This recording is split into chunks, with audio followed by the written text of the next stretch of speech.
Kathy. Hi, Good good morning. morning. Yes, Good morning. What's the buzz this week, Kathy? How are uh, you?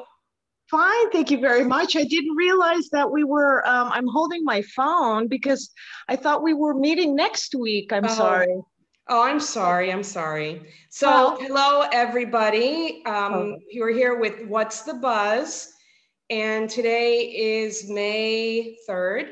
And I'm Denise from American Corner Trieste in Italy.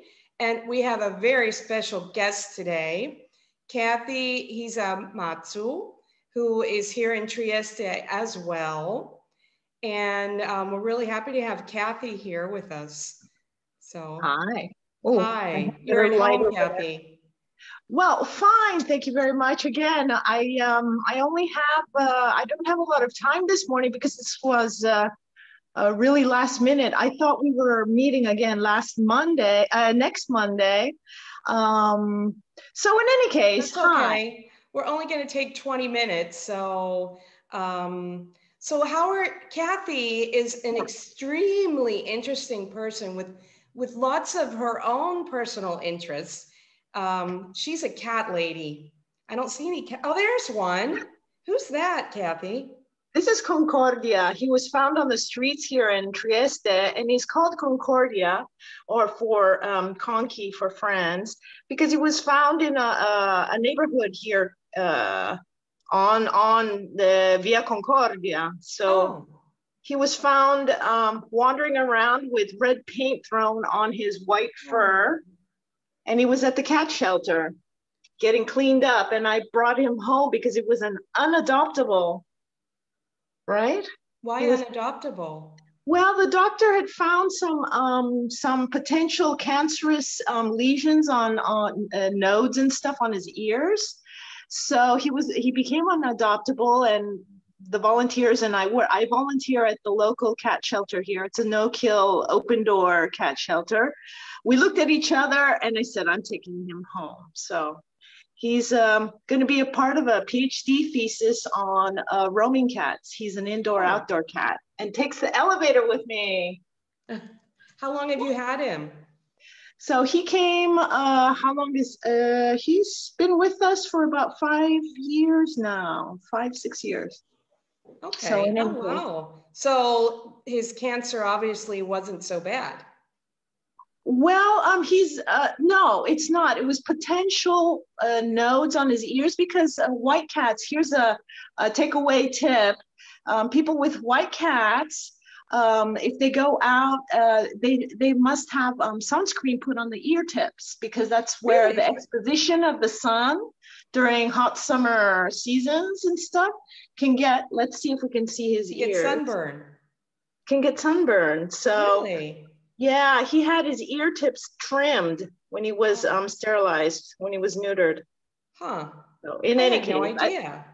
I, So it's ex- the same like with if you've got a white dog, do they get the same kind of thing? I have no idea about dogs. I don't Okay. know. I'm learning about dog behavior. I'm a cat behavioralist, so in any case, I work with people who have problems and issues with cats adopted or pre-adoption and stuff. So I learn about dogs through coworkers and other people who work with both dogs and cats. I don't know about white dogs.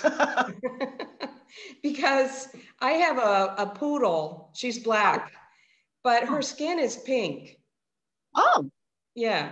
And also I saw a white poodle once that they didn't do a very good job on trimming the dog, and basically they they cut her hair like to the skin, and she oh, was like a lamb with pink skin.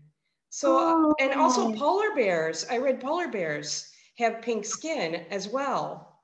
Well, So that's I don't know why. I guess that way you don't see them in the snow, or I don't know. I have Do they get no. sunburn? I wouldn't Well, want to they put sunscreen on a polar bear. no, no. We're way going off now. We're going off onto like species specific issues here. No, Yes, yeah. so But tell me about your degree, because what was you're originally from San Francisco, right? Yes. And what did you study in the States? Okay, so I'm a native San Franciscan. Okay. I was born and raised in San Francisco, and I've now been in Italy for just a little bit over 35 years. So I'm practically an acculturated Italian. I studied, I have a BA in cultural anthropology from San Francisco State University. And after something like 25, 30 years, people don't give up. You can go back and study. I just finished a postgraduate certificate in Anthrozoology, which was all online, safe, quality education from the University of Exeter, which is a research, they're focused on research in different areas and stuff. So people are like, what is anthrozoology? Like my husband, he's an engineer, and he's like, what is it that you studied again? So anthrozoology it's hard to say. Anthrozoology. So it's a multidisciplinary area of study. So people from the natural sciences that study natural behavior, science, biology, whatever, zookeepers. I had people that work with wolves and in the Arctic and elephants in Africa and stuff on course with me. And I was just like, yeah, but I study feral cats in Italy. So it was really exciting. Wow. And anthrozoology has to do with how different people and different animal species live together, which is in determinate ecologies and stuff like that. So even like people with animals and dogs with cats and birds with cats, that kind of stuff. Yes. So the anthro of anthrozoology actually is really, it's the only program in the world that has an anthropology based methods and approaches to how we go about studying. It's not like just animal welfare and let's go in and see how to protect animals, but we study how people view animals. Okay. The zoology part obviously has to do with all different kinds of animals, in welfare, zoos, wherever, and companion animals. So yeah. Well, how many cats do you have personally in your house? Oh, 3. And we're really lucky. I keep telling my husband that we're really, really lucky because they all get along and they have their spaces. And so they managed to get along. And obviously they're all 3 off the streets from here in Trieste. Concordia is with you. And who are your other 2 cats?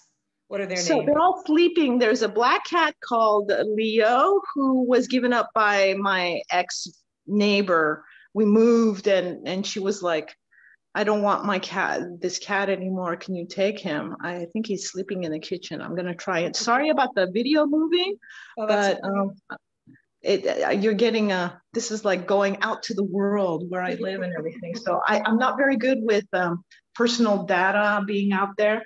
Let's see if we can see Leo. He's in the kitchen. Oh, there he is. Yeah. And he's going to be the object of another study about black cats and history. I remember your other black cat. You had the black blind cat whose name is Stevie Wonder. Stevie, yeah. Do you still have him? No, she died several years ago. I brought her home because she was practically destined to her disease. That's why she was blind. So I couldn't stand the thought of her like having to live out her life in the shelter. So I brought her home, and she was really special. Yeah. Then you have one more. Yeah, I don't know what he show us. Just tell us. Yeah, he's a beauty. He's actually a real beauty. Let's see if we can find him slowly. So Stevie was a blind cat, but she was blind because of feline diseases. And with all this talk about COVID, an interesting part, oh, there he is, he's sleeping. An interesting part about the COVID and staying home and everything is about how interactions and diseases pass from animals. So I have some he's sleeping. Theo. You got every color. Yeah, and he was found on the street. Leon, guardala, guardala. Yeah, he's so cute. Hi, Leo. He's so cute. He's looking out for. We have some birds outside. He was in the streets 2 years. But so now your cats are indoor cats. Well, actually, we assume. I think that they were. Leon, the oldest here, was probably an indoor cat and was abandoned because he was not neutered. And he was abandoned to a feline colony. And so in any case, he came to me because he had been brought into the shelter to be neutered. Okay. And then the cat guy was just like, he's so sweet. Can we find an adoption before I take him? You know, maybe we can find him a home. And okay. So in any case, the Conky, the white cat, was probably an indoor-outdoor kitten. I can talk about cats forever, so don't get bored. Ask me anything. All right. So the Gattile, you've been Yes. working there for a long time. Like, how long? Yes. Gattile. So Gattile in Italian is the cat rescue center. It's called Il Gattile, and that's where Kathy spends a lot of her time, or working for cats and things. Yeah. So I've been here since in Trieste since 2008, and in every place where I go, I always manage to find a volunteer. I'd never worked with animals before, and so I started cleaning cat poop, and now I am a feline relations consultant after umpteen years. But yes, the Gattile here in Trieste is well known because we started. The association founded the first feline sanctuary in Italy. So in 1996, really? The first one. I didn't know that. Yes, official. I mean, feline sanctuaries as a structure. So I'm giving a lot of Trieste-based cat information here out to the world. I know it's also Margherita Hack was very involved with the Gattile, right? Yeah, she studied for a long time. I think in the 70s. She was an astrophysicist. She passed away. She was one of the founding members of this Gattile in the early 90s. She was a vegan activist and animal lover. She was a cat lady. And there's a star. Athlete, cyclist. She was like Wonder Woman. Yeah, but I've never heard of her in English. I mean, she did. Margherita Hack went to the U.S. with a Fulbright scholarship. Well, I know she was at the oh my God, the Lawrence Livermore what's that place called where they have the neutron splitter out on the east in the East Bay. Okay. In Livermore, yeah, Liverpool or Livermore. In any case, so the Gattile here right now, we are currently in the region of Friuli Venezia Giulia Americana FVG. In this region, strangely, we're in the top 10 of associations that receive tax donations on income tax returns from people. Mm-hmm. And you'd never expect, I mean, like a cat shelter to like make it up there with the biggies to get this kind of public participation. So we work on the ground. There are over people who live in Trieste. We have over 600 registered feline colonies in Trieste, 600? In the province. Yes. Oh, like every corner, almost. Yeah. If you know how to look for them, if you know how to look for where cat ladies and cat people are feeding and stuff. But there's only over 600. Also, because there are groups that are you can have just 2 cats that you're feeding on the street. The little old lady can be registered for free spay and neuter. But do you also have cats at your shelter? So yes, so our shelter is really particular. It's a refuge, it's a shelter. We are a private institution, so it's not ACC, which is Animal Care and Control in the United States, what they would call that. But we are a private structure and the point of reference. So for abandoned cats, or authorities that, go and find hoardings issues and stuff like that, or unowned cats end up at us. So we have about 50 cages for adoptions and for care, intensive care. Right. So if hypothetically, I would like to adopt a cat, which I have a dog right now, and I'm a dog person. Mm-hmm. I love my dog, and she's so happy that everybody has been home for this past year with her. Mm-hmm. But anyway, I'll tell you about my dog. My dog is doing the last year of high school because she's 11 years old, and she stays on my daughter's bed all day long on online school. So I think she's learning as much as my daughter in school.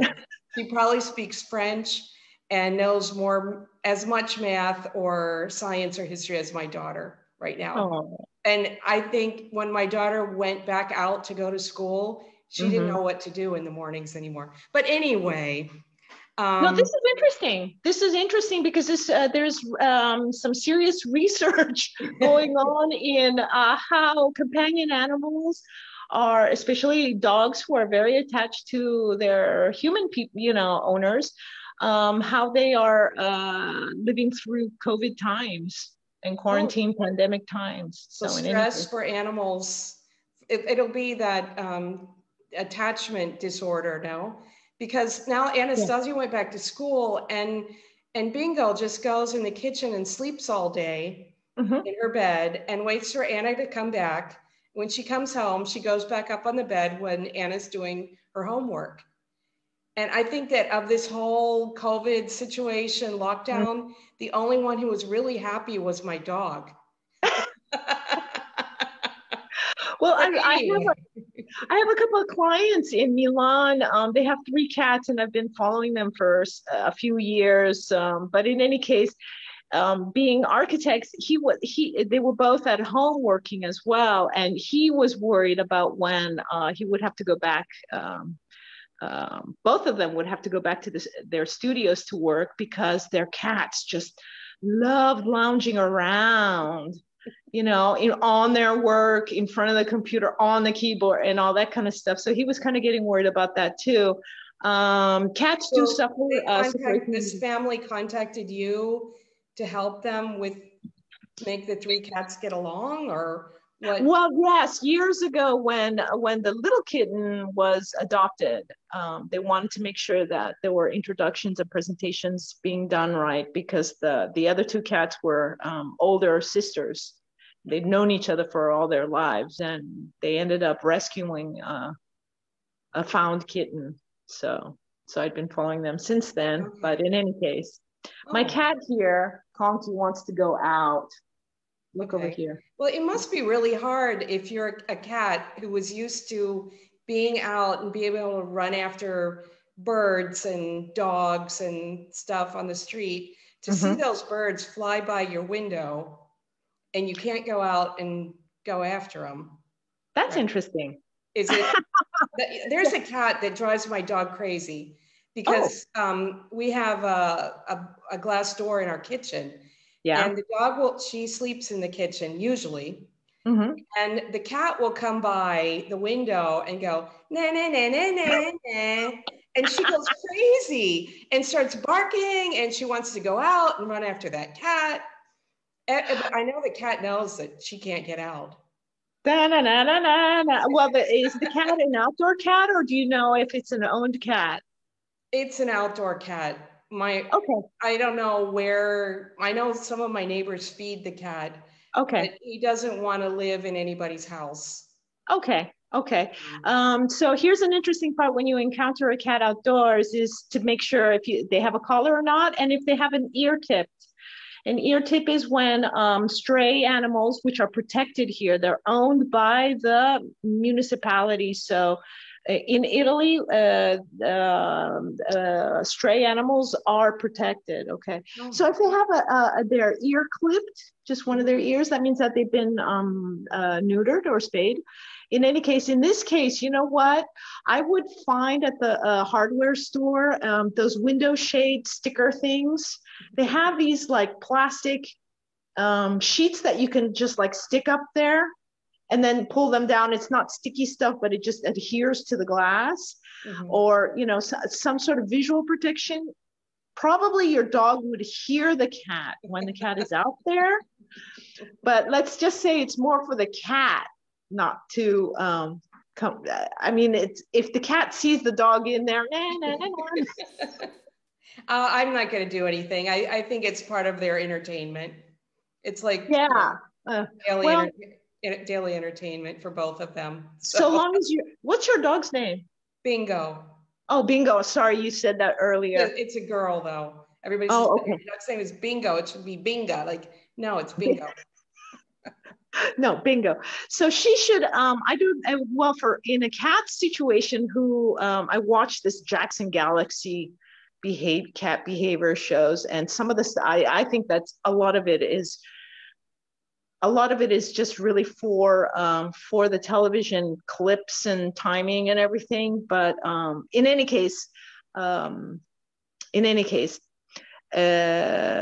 if a cat is indoor only and sees birds flying out, in order to reduce their frustration, so I'm thinking about Bingo, for us, what we would have to do with cats is make sure that if they do see prey, birds and things outdoors, is to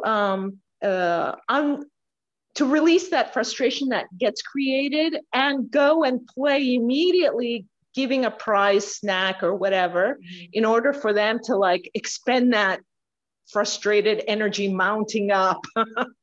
So I don't know if that's true for Bingo as well. We have a yard, so if I'm down there and I notice that she's going crazy and wants to go out, we have a fenced yard, and she spends a lot of time outside. So I'll let her go. She's old. She's 11. She'll just run after that cat a little bit. She'll never catch him. And if the cat leaves, she goes after lizards. Now that it's getting warmer, also lizards are very interesting for her. They're smaller. Those little bitty lizards in the yard, and they go under the grass, or they go in places where she can never get them. Yeah. They come up the wall. And she's there with her tail going back and forth for half an hour, waiting for them to come out. But anyway, this is so interesting, Kathy. We've only got 20 minutes and we're already done. I want to talk to you about San Francisco and about your mom's restaurant. I think we're going to have to meet again. But first, you have to tell me what people want to do if they want to adopt a cat here in Trieste. So if, you can contact me through Denise directly. Depends on the season, because being an open door shelter means that we are open and accept everyone who comes through our doors for admissions. So practically right now, because of COVID times, the best thing to do would be to follow our Facebook page, and the adoptables. Not all cats that are adoptable get put up, but cats that are at home being relinquished, often before they come, we hope to find them homes before they arrive to us. So we will post announcements and such. And our Facebook page is Il Gattile Trieste, all together. I'll write it on the page. Thanks. And I know you also do fundraising. Yes. In other years, there was a show, or you have a calendar. Did you do that this year, or do you have plans for fundraising? Yes. So for this for the association, we, besides the Cinque per Mille, if you're doing tax returns in Italy, Cinque per Mille, and you can go onto our site, which we are renovating right now. It's ilgattile.it. All the information is there. Yes, we have a yearly calendar that is a focal point for our both fundraising and all cat lovers in Trieste. Okay. Yeah, which comes out in September, obviously, September, October. Okay. Okay. Anyone wants to foster or come and do volunteer work, we're open. We're in a transition period because the founder and president passed away last year. So we are in a transition period, but I'm very willing to show the ropes to anyone who's interested. And there you go. Dog people that would like to get cats and stuff, but can't, or you're renting and you can't keep a cat. You know, when we need, especially when kitten season hits, which should be about now, we're always looking for somebody to just foster. And then we'll post when once the little kittens are ready to be adopted. Okay. We'll post them on Facebook and have them adopted. Great. Okay. Well, Kathy, can I make another appointment with you to talk about San Francisco? Yeah, it's just that I haven't been home, and I'm gonna go home this year as soon as I'm vaccinated and ready to go. Yeah, let's talk about San Francisco. Fantastic. All right. Well, have a great day, and thank you for everything. Okay. Thank you. Okay. Bye. Bye, everybody. Bye-bye.